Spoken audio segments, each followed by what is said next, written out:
pipino, and then lagyan natin ng biscuit, combi, tubig. So ito po pala binili ko sa mumurahing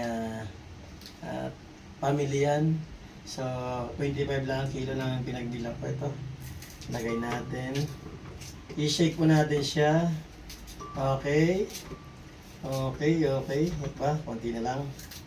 Ito po ay pwede na masustansya naman balat ng pipino.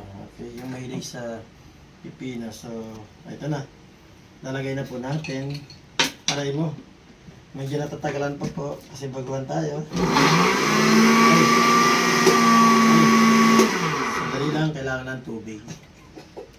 Okay. Sandali lang. Ito na.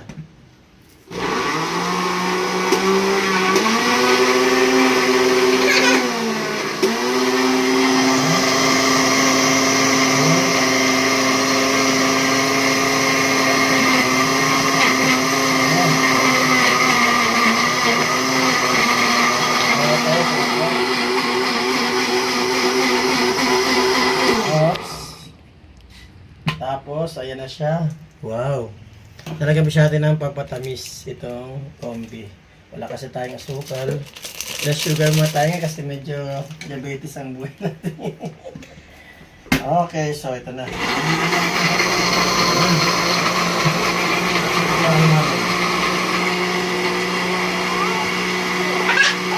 Okay, so add tayo ng tubig.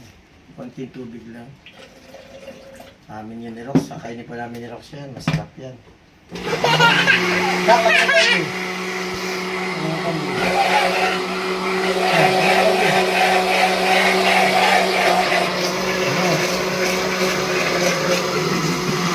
Gusto ko kainin. Okay na.